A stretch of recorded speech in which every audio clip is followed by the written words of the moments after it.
Nous voilà arrivés au Quinconce, nous sommes au Mans, évidemment dans le petit jardin des Quinconces pour les temps forts de Pulsar qui fête ses 25 ans aujourd'hui. Bonjour Lucien. Bonjour. Vous êtes l'organisateur. Oui, je suis le créateur de manifestations et l'organisateur depuis 25 ans. Un bon anniversaire donc à Pulsar. Ah oui, bien sûr, bon anniversaire et bonne continuation surtout. Surtout. Oui. Alors un petit mot rapide sur ce que l'on a vu juste avant les sculptures, les statues qui étaient en fait sur l'ancien théâtre, c'est ce que vous me confiez. C'est l'ancien théâtre du Mans qui était, et ces sculptures étaient tout en hauteur, donc on ne les voyait absolument pas. Et ils les ont récupérées, ils les ont installées dans ce patio. Et je pense que ça leur donne une nouvelle vie, une nouvelle. Et on voit aussi la modernité de ces sculptures. Parce que bon, elles étaient là depuis les années 50 en fait. Et puis là, on voit que c'est encore très très moderne en fait. Hein. C'est quelque chose où il y a tout un travail sur le relief, etc. Bon, je trouve ça très beau. C'est une belle idée de les avoir mises ici. Oui, très belle idée, je trouve. Oui. Surtout de les avoir récupérées, de ne pas les avoir laissées jetées dans un coin ou à l'abandon. Non, je trouve ça bien. Oui. Souvent les sculptures sont malheureusement laissées à l'abandon. Mais vous en avez au musée Tessé qui sont rentrés, qui ont été complètement nettoyés, etc. Et qui sont de toute beauté. Des marbres, il y a 2 marbres à l'entrée du musée Tessé qui sont à tomber par terre. Non, c'est très beau, très beau. Et bien, on va pouvoir continuer à aller voir d'autres belles choses à tomber par terre. Et c'est notamment le premier stand, c'est celui de Luna. Je vais lui demander, Luna on dit Luna qui est mancelle, sartoise. Ah non, elle vient de je sais pas où, elle vient du sud de la France, je crois. Bon, je raconte des bêtises alors. Bon, on va lui demander directement. Bonjour Luna. Bonjour. D'où venez-vous? De Toulouse. D'accord, est-ce que je viens de dire que vous venez du Mans? Alors, pas du tout. Non, pas du tout, un peu plus loin. Alors, j'ai été interpellée par votre travail, puisque quand on arrive comme ça, on a l'impression de voir des photos de famille. C'est sur ça que vous travaillez? Je travaille d'après des vieilles photos de famille, oui. En général, entre les années 30 et les années 60. Donc vous reproduisez en fait le modèle de la photo ou... Je reproduis pas vraiment, je m'inspire et je modifie, je floute les personnages. Souvent, j'enlève les décors la plupart du temps, ça intemporalise encore plus. Et j'essaie, en fait, ce qui m'intéresse, c'est de voir à partir d'un moment figé par la photographie, qu'est-ce que je peux raconter de différent avec la peinture, avec le dessin, les espaces, les vides, les coulures. Voilà. Vous travaillez avec quoi? Essentiellement de l'acrylique, mais il y a aussi du pastel. Et dernièrement, je fais pas mal de travaux sur papier, à l'encre et au trait. Voilà, là on est dans quelque chose de plus léger en fait. Oui. C'est peut-être une passion de départ, la photo, qui est un peu débordée comme ça ou pas du tout? Non, la passion de départ, c'est la peinture, le dessin. Oui. Mais c'est vrai que la relation photographie-peinture m'intéresse. Oui. Ouais. Merci beaucoup, Luna. Mais de rien. On va aller voir, au revoir. On va aller voir votre voisine à côté qui est la Benjamine de l'expo. Emma Moget, donc qui est la Benjamine, qui est du Mans. Là, on ne s'est pas trompé. Bah, pas tout le temps quand même. Bonjour Emma, je vous embête un instant pour vous saluer. Vous allez bien? Oui, ça va bien, merci. Dernière journée. Pour la Benjamine de l'expo. Oui, exactement, oui. Et Mancel, de plus. Oui. Alors quel est votre travail? Vous travaillez sur quoi? Alors, je fais un travail de photographie abstraite en extirpant des détails en fait de choses extraites de l'environnement, extraites d'objets qui nous entourent. Voilà, donc j'ai une démarche assez simple et instinctive. Donc j'ai quand même un petit clin d'œil sur la ville du Mans avec une œuvre qui s'appelle L'origine du Mans, voilà, que j'ai croisée au hasard dans un escalier dans le vieux Mans. Et voilà, je suis dans une démarche onirique, un petit peu dans un esprit de cocooning aussi. Donc il y a pas mal de personnes qui rentrent dans mon stand et qui se sentent bien. En fait, voilà, c'est souvent le terme qui est revenu, sensation de protection, bien-être. De bien-être, voilà. Donc, je suis vraiment très heureuse d'être présente pour mon premier salon. J'ai fait des superbes rencontres avec les artistes. Je ne m'attendais pas à avoir autant d'échanges aujourd'hui. Ça va être difficile de les quitter. Donc, on imagine bien. Voilà. Merci beaucoup Emma. C'est moi qui vous remercie. On parlait d'artistes justement, Lucien, ils sont combien aujourd'hui pour Pulsar? Il y a 50 artistes qui sont exposés ici. Hein, voilà. Pouvoir continuer à les découvrir, c'est par là? Bon bah c'est parti, vous venez? Voilà, on se retrouve sur le stand de Monique Paveline qui nous vient, alors vous me disiez pas très loin de Reims. Bonjour. De Château-Thierry. Voilà, En l'Aisne. dans l'Aisne. J'habite à 15 km de Château-Thierry, dans la vallée du Surmelin. J'ai été interpellée par votre travail, notamment un tableau en particulier qui est tout en bas, on va le voir juste après. On a l'impression que c'est une photo prise par temps de pluie, mais c'est de la peinture en fait. En réalité, les tableaux, leur sujet, c'est un déplacement. Et quand on se déplace en voiture, je prends des photos.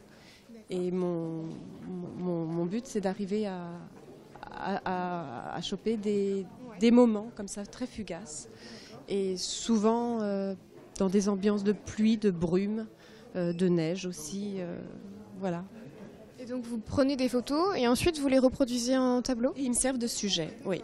Toujours cette manière-là avec laquelle vous travaillez? Oui, sauf quand je peux à la limite amener le sujet sur place, mais c'est vrai qu'il m'est difficile de doubler un camion et de le peindre en même temps. Donc, alors c'est pas moi qui conduis, c'est là où je profite de regarder.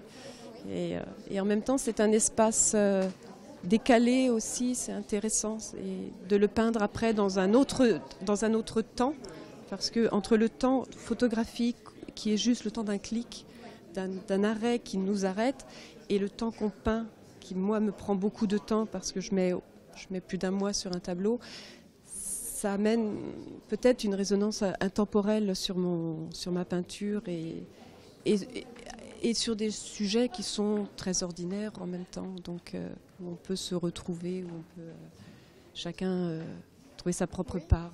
Je trouve que d'ailleurs le tableau que l'on voit actuellement à l'écran s'inscrit peut-être dans l'impressionnisme. Non, pas dans l'impressionnisme. Une figuration, comment dire? Non, c'est réaliste, mais à la limite, ça pourrait ne pas être la réalité même. Je peux profiter d'une lumière et la faire dériver même un peu en fonction de c'est l'avantage de la peinture, c'est de faire ce qu'on veut. Mais non, c'est pas de l'impressionnisme, non. C'est comme ça que vous le qualifieriez? Non, plutôt assez réaliste, oui, effectivement, mais figuratif, oui, mais pas impressionniste.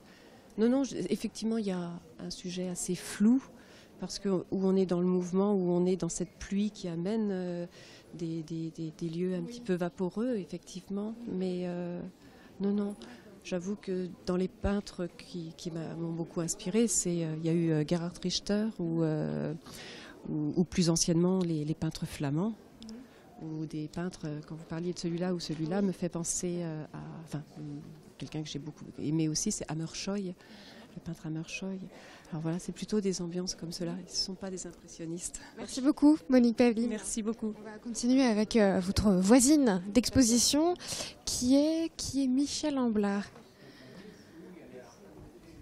Bonjour Michel, vous allez bien? Très bien, merci. On vient voir votre travail. Oui, c'est gentil. J'ai été captivée par vos sculptures, c'est comme ça que vous les appelez? Oui, c'est ça. Oui, c'est le bon mot. Oui.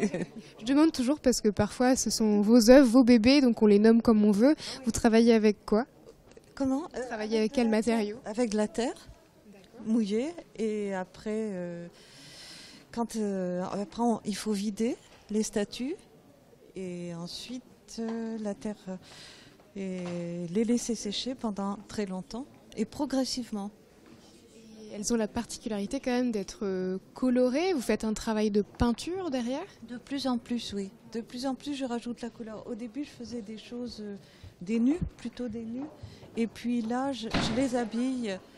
Et comme ça me permet de rajouter encore plus la couleur. Et parfois, avec des habits, on voit encore mieux le mouvement, finalement.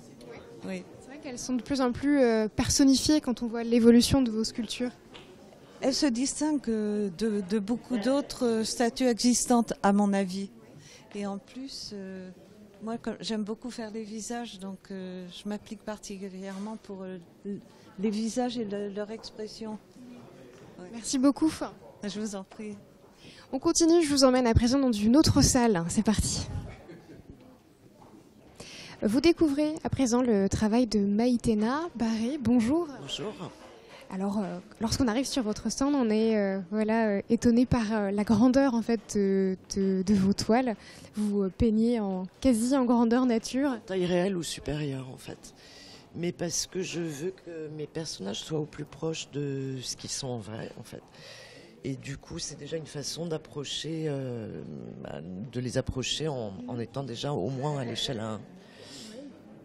Ces modèles existent, ce sont des vrais modèles? Voilà, en fait, en général, tous les modèles sont des amis ou en tout cas des relations que je mets en scène un peu parce que leur caractère rejoint ce que je veux exprimer pour la toile en fait. Et donc c'est un travail où ils sont vraiment intervenants, mais il y a une mise en scène quand même pour ils m'aident à traduire par le côté plastique ce que j'ai envie de transmettre, de dire en fait. Beaucoup de jumelles en fait. Alors en fait tout le monde croit que ce sont des jumelles, mais ce qui est amusant c'est qu'il n'y en a pas du tout. Ah oui? Ça par exemple ce sont des personnes qui se connaissent, qui sont amies, mais qui sont même pas, Ils sont même pas sœurs. même pas de la même famille. Incroyable. Même pas sœurs. Et qui se sont rencontrées qu'il y a 4 ans, elles sont très jeunes. Mais ce que je trouve amusant, c'est justement, en fait, moi, toute mon interrogation, c'est effectivement souvent sur des binômes, que j'appelle couples, mais couples au sens large, c'est-à-dire qu'est-ce qui fait qu'on est ensemble. Ça peut être de l'amitié, ça peut être une fraternité, ça peut être une histoire d'amour, ça peut être une colocation obligatoire, et c'est tout un questionnement là-dessus. Et le singe, il est Alors beaucoup ça, représenté. C'est ADN ma vie en singe, c'est plus mon... En fait, ça m'intéresse beaucoup la proximité des singes et nous. C'est que j'ai un peu étudié et découverte par des textes de Boris Cyrulnik sur l'éthologie. C'est quelque chose qui m'intéresse et moi, je me sens moi-même comme un grand singe. Et il y a un peu d'humour dedans aussi, mais c'est aussi une façon de parler de ma vie d'une façon plus pudique. Comme ce sont des singes, je peux dire des choses qui restent quand même un peu à distance, en fait. Ça passe mieux. Voilà. Et puis, ça me permet aussi de faire d'autres formats, parce que autant j'aime pas forcément faire les personnages plus petits qu'échelle réelle, mais là, je peux m'amuser à faire des petits personnages en singe, en fait. Merci beaucoup. Je vous en prie. Allez, venez, on continue avec Béatrice qui est juste là,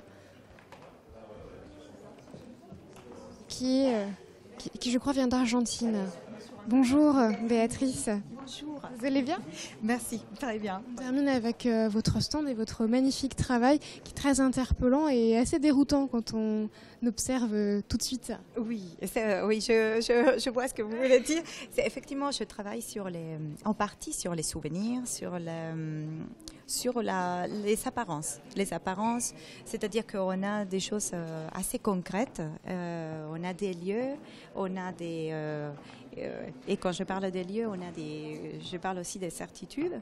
Et après, à fur et à mesure qu'on essaie de reconstituer des choses ou de recréer à travers la peinture, et c'est le même médium, c'est la peinture même qui va nous dévoiler, qui va nous aider à faire sortir tous ces pans de choses qui viennent avec les doutes, et qui sont d'autres natures et qui sont propres du travail du peintre. Il faut observer en fait la peinture pour comprendre ensuite la mise en scène. Oui, c'est parfois s'accrocher à un petit détail. Il y a des personnes qui vont rentrer par des lieux assez posés, assez dessinés, pour après commencer à tirer les fils d'une toile et arriver à percer les petits mystères que chaque toile peut porter, le petit secret quelque part, et en même temps les choses qui sont pour nous-mêmes un secret, qui sont dévoilées à fur et à mesure qu'on travaille. Merci beaucoup Béatrice. Merci à vous, merci beaucoup. Bonne fin d'expo. Merci, c'est gentil. Au revoir. Au revoir. Voilà, on a fini notre petit tour, non exhaustif évidemment, à Pulsar pour cette 25e année. Merci beaucoup Lucien de nous avoir accueillis ici aujourd'hui. C'est moi qui vous remercie d'être venu. On en profite pour rappeler le prochain rendez-vous, c'est l'After Pulsar, c'est le week-end prochain, c'est ça? C'est le week-end prochain, le dimanche 4 juin, à Fillers-sur-Sarthe, à Boulinsart. D'accord. Et là, on verra plus de la démonstration. Oui, des peintures en direct, des sculptures, des gens de la sérigraphie, du taille, un tas de choses comme ça. Le rendez-vous est pris. Merci beaucoup, Lucien. C'est moi qui vous remercie. À bientôt. Au revoir. Au revoir. Allez, maintenant, nous, on file du côté du sud de la Sarthe. Je vous emmène à la Flèche pour voir une compétition de breakdance pour enfants. C'est parti.